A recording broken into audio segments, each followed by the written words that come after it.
안녕하십니까. 뉴스데스크 원주입니다. 오는 금요일 윤석열 대통령의 탄핵 결과 선고를 앞두고 탄핵 촉구 집회가 열렸습니다. 윤석열 퇴진 강원운동본부는 오늘 원주의료원 사거리에서 원주시민 행동의 날을 열고 헌법재판소에 윤 대통령의 탄핵을 촉구했습니다. 선고 하루 전인 내일은 강원도청 앞에서 기자회견을 열어 윤 대통령의 만장일치 파면을 요구하고 저녁에는 오늘과 마찬가지로 원주의료원 사거리에서 집회를 이어갑니다.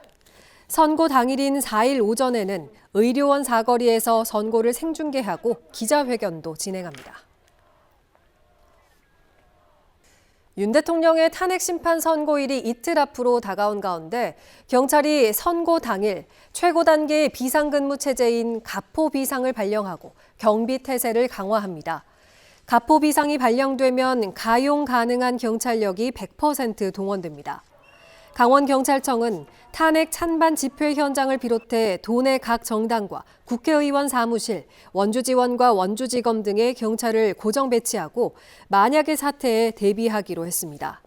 또 원주와 춘천, 양양의 3개 기동대 200여 명은 서울로 지원을 갑니다. 원주 곳곳에 있던 군부대들이 하나둘 빠져나가면서 도심 속 빈 군부대 땅이 늘고 있습니다. 원주에만 축구장 280개 규모에 이를 것으로 추정되는데요. 개발에 대한 주민 기대감이 높지만 정작 제대로 진행되는 사업은 없습니다. 권기만 기자가 취재했습니다. 원주시 우산동에 있는 1군수지원 사령부를 호저면 만종리로 이전하는 작업이 마무리됐습니다. 이전 논의가 시작된 2008년 이후 17년 만인데 남겨진 우산동 부지를 어떻게 활용할지는 아직도 구상 중입니다. 국방부는 부대 인근에 조성되는 저류지와 연계해 아파트와 공원 등을 조성하는 대략의 계획은 세워뒀지만 건설 경기와 분양 전망이 어두워 아직 시작은 못하고 있습니다. 반곡동 옛 예비군 훈련장 사정도 비슷합니다. 2022년 LH가 부대를 중심으로 78만 제곱미터, 혁신도시 3분의 1 규모의 도시개발 사업에 착수했지만 인근 부지 소유주들이 반발하면서 중단됐습니다. 지난 2019년 1군지사 중심의 학성지구와 예비군 훈련장인 반곡지구 군부지 개발 사업이 국유재산 토지개발 선도 사업에 선정되면서 개발에 대한 기대감이 높아졌지만 6년이 지나도록 사실상 제자리인 겁니다. 가연동 옛 국군병원과 경자대 부지도 장기간 방치되고 있고 판부면 옛 야전 공병당 부지는 원주시가 국제스케이트장 유치를 제한한 것 외에 다른 계획은 없습니다. 당구동 급양대 부지는 건너편에 있는 통일아파트 이전이 추진되고 있는데 이후 남겨지는 부지 활용도 과제로 남게 됩니다. 학성지구와 반곡지구 부지만 120만 제곱미터, 나머지 부대까지 포함하면 원주의 군 유휴지는 200만 제곱미터, 축구장 280개 규모에 이를 것으로 추정됩니다. 시민들은 도심 속 군부대 때문에 각종 개발 규제와 고도 제한, 우회 통행 등의 불편을 수십 년 감수하면서 살아왔다며 하루라도 빨리 군부대 땅이 개발되기를 바라고 있습니다. 오직 나라를 위한 그 일념으로 참아왔는데 이제 군부대가 변두리로 나갔으면은 그 용지에 시민들이 뭐 체육공원이라든가 여러 가지 활용을 할 적에 이거를 빨리 개방을 해 주어서 시민들이 활용했으면 좋겠습니다. 부지를 원주시가 매입해 활용하는 것도 방법이지만 비용 부담이 큰 만큼 다양한 활용 방안을 찾아 관계부처에 제안한다는 계획입니다. LH에서 움직일 때까지 마냥 기다릴 수가 없기 때문에 저희는 이제 저희 나름대로 군 유유지 전체를 놓고 활용할 수 있는 그런 방안들을 모색을 해서 그것을 그 LH를 포함한 국방부에 국방부는 군 유휴지 활용 계획에 대해 당구동 급양대 부지는 군의 지속 활용 여부 등을 검토하고 있으며 다른 부지는 군이 활용하지 않고 매각할 예정이라고만 밝혔습니다. MBC 뉴스 권기만입니다. 국민건강보험공단이 담배 회사의 흡연으로 인한 사회적 책임을 묻겠다며 지난 2014년부터 시작한 이른바 담배 소송의 2심 재판이 한창 진행 중입니다. 6년 만에 공단이 패소한 1심에 이어 이제 5년째 2심을 진행하고 있는데요. 승소하면 국내에서는 첫 사례인데 오는 5월 22일에 마지막 변론이 재개됩니다. 이병선 기자입니다. 지난 2014년 4월 국민건강보험공단이 KTNG와 담배 제조사 두 곳을 상대로 흡연으로 인한 사회적 책임을 묻겠다며 시작한 이른바 담배 소송. 소송 규모만 533억 원에 달하는 무게감 있는 재판입니다. 1년에 20갑의 담배를 30년 이상 흡연한 폐암과 후두암 환자 3,465명에게 공단이 지급한 급여를 소송비로 환산한 것이었습니다. 1심 쟁점은 모두 5가지였습니다. 공단이 직접 손해배상을 청구할 수 있는가, 흡연과 폐암 발병에 인과관계가 있는가, 담배 제품을 만드는 과정이나 위험을 표시하는 데에 소홀했는가, 담배 회사들이 중독성 등을 축소하고 은폐했나, 마지막으로 공단의 손해액 범위에 대한 겁니다. 지난 2020년 11월 6년의 시간 15번의 변론 끝에 1심 재판부는 공단 패소 판결을 내렸습니다. 핵심 쟁점이었던 흡연과 암의 인과관계와 관련해 1심 재판부는 흡연에 노출된 시기와 정도, 생활습관, 가족력 등 흡연 외에도 다른 인자가 있을 수 있기 때문에 이 부분이 증명돼야 한다며 공단의 주장을 받아들이지 않았습니다. 다른 쟁점 역시 모두 담배 회사의 손을 들어줬습니다. 항소에 나선 공단은 이후 11차례의 변론을 통해 흡연과 암의 인과관계를 증명할 수 있는 추가 자료로 대응하고 있습니다. 어느덧 벌써 5년째로 접어들었는데 지난 1월 15일에 11차 변론까지 마쳤습니다. 공단은 지난 변론까지 증거 자료를 추가로 보충했습니다.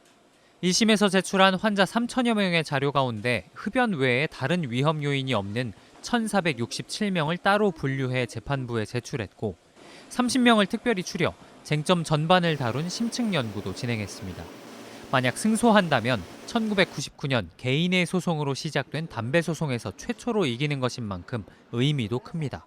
흡연으로 인한 피해가 저희 공단이 입는 재정상의 손실뿐만 아니라 사회 경제적 피해가 10조가 넘는 규모입니다. 정말로 정당하게 책임을 져야 될 자들이 지는 게 사회적 정의의 실현이라고 생각합니다. 마지막 변론은 오는 5월 22일에 재개될 예정인 가운데 공단은 홈페이지와 SNS 등을 통해 범국민 지지 서명 운동을 펼치면서 시민들의 공감대를 형성한다는 계획입니다. MBC 뉴스 이병선입니다. 스포츠 경기에서 질 것 같은 팀에 베팅하는 걸 역베팅이라고 하는데요. 불법 다단계로 운영되던 역베팅 사이트가 갑자기 폐쇄되면서 춘천에서는 공무원에 이어 주민들까지 피해가 확산되고 있습니다. 김준겸 기자의 보도입니다. 춘천의 한 편의점. 낮인데도 문이 굳게 닫혀 있습니다. 역베팅 사이트를 소개한 모집책이 운영하던 가게입니다. 평소 이웃들을 살갑게 대하며 다단계 사이트에 끌어들인 뒤 갑자기 잠적한 겁니다. 동네에서 편의점을 운영하는 여성업주는 평소 친하게 알고 지내던 주민들과 상인들을 상대로 불법 다단계 역베팅 사이트 이용을 권유한 것으로 알려졌습니다. 이 업주는 회원을 모집할수록 수익률이 오르는 점을 이용해 수억 원의 수익을 챙겼다는 의혹을 받고 있습니다. 업주를 믿고 역베팅 사이트를 이용했던 주민들은 최대 수천만 원을 잃을 처지에 놓였습니다. 부랴부랴 업주를 찾아 나섰지만 지난주부터 연락이 닿지 않고 있습니다. 대출받아서 한 사람들도 있고 어떤 가수만은 자기 수술비래. 자기 돈, 엄마 돈, 딸 돈, 아들 돈 다 들어가서 수술할 돈도 줬대. 춘천시도 비상입니다. 긴급 감사를 통해 일부 공무원들이 동료의 권유에 따라 불법 다단계 역베팅 사이트를 이용한 것으로 확인했습니다. 이에 따라 도박 혐의가 있는 공무원들을 경찰에 고발하고 수사를 의뢰했습니다. 사건에 대한 신속한 조사를 진행하였고 규정에 따라 혐의자를 수사기관에 고발하였습니다. 전국의 역베팅 사이트 이용자들이 피해 상황을 공유하기 위해 만든 카카오톡 단체 채팅방에는 1,000명 가까이 모인 상태. 거액을 잃고 일상이 무너진 이용자들은 운영자를 찾기 위해 잇따라 고소장을 제출하며 원금이라도 되찾길 기대하고 있습니다. MBC 뉴스 김준겸입니다. 중국에서 출발해 강릉 옥계항으로 입항한 선박에서 마약류인 코카인으로 의심되는 물질이 무더기로 적발됐습니다. 경찰이 마약 출처와 유통 경로에 대해 수사하고 있습니다. 이하라 기자가 취재했습니다. 선박 기관실 창고에서 비닐과 테이프로 겹겹이 둘러싸인 물질을 뜯어냅니다. 칼로 비닐을 뜯어내자 하얀 가루가 쏟아져 나옵니다. 간이 시약 검사 결과 마약류인 코카인 양성 반응이 나왔습니다. 양성, 코카인. 오늘 오전 7시쯤 강릉 옥계항으로 들어온 32,000톤급 노르웨이 국적의 선박에서 코카인으로 의심되는 물질 수백 킬로그램이 무더기로 적발됐습니다. 시가로 수천억 원, 수천만 명이 동시에 투약할 수 있는 양인데 해양경찰청은 오늘 자정 전에 영장을 받아 정확한 수량을 파악할 예정이라고 밝혔습니다. 옥계항에 입항한 선박에서 마약류 의심 물질이 발견된 건 이번이 처음입니다. 저희들이 어차피 몸을 수색을 하기 때문에 외항선이나 이런 선에도 들어오기 몸 수색을 하기 때문에 해당 선박은 중국 자싱시 자푸항을 떠나 강릉 옥계항으로 들어왔습니다. 최근 이 선박이 우리나라에 입항한 것은 지난 2023년 6월 울산, 올해 3월 평택에 이어 오늘 강릉 옥계항이 세 번째입니다. 동해지방해양경찰청 마약수사대는 오늘 오전부터 선박 등 옥계항에서 현장 조사를 벌이고 있습니다. 해경은 마약 의심 물질을 선박에 싣고 한국으로 배가 입항한다는 미국 FBI의 정보를 입수하고 서울 본부 세관과 합동으로 선박을 집중 수색했습니다.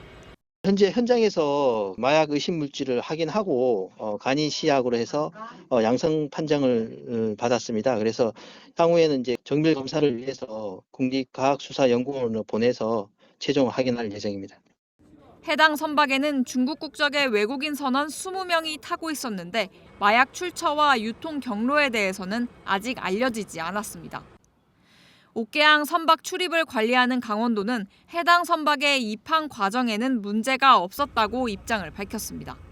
마약범죄특별수사본부에 따르면 5년 전 800여 명에 그쳤던 밀수입 사범 단속 인원은 3년 전 1,300여 명으로 60%가량 크게 늘어 지난해까지 매년 1,000명대를 유지하고 있습니다. MBC 뉴스 이하라입니다. 원주시가 문화체육관광부가 주관하는 예비국제회의지구 활성화 지원 공모 사업에 선정됐습니다.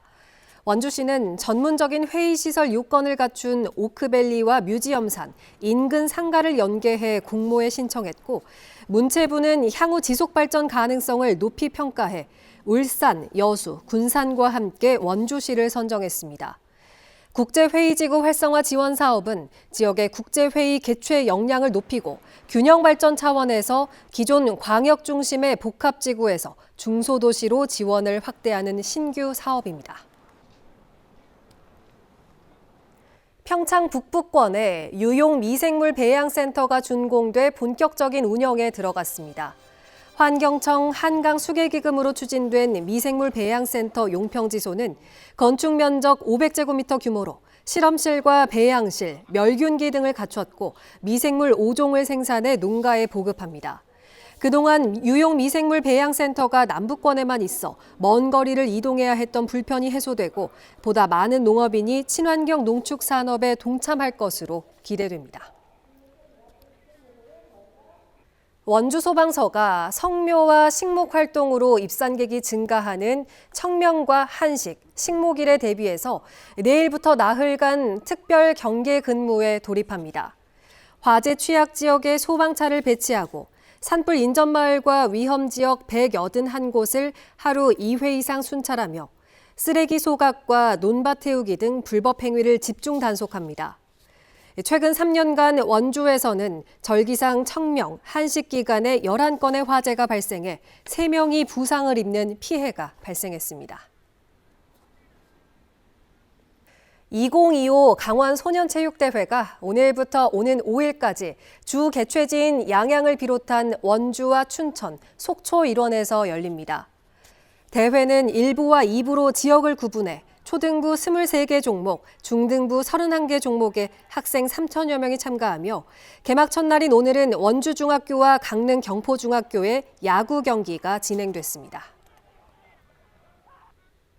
지금까지 뉴스데스크 원주였습니다.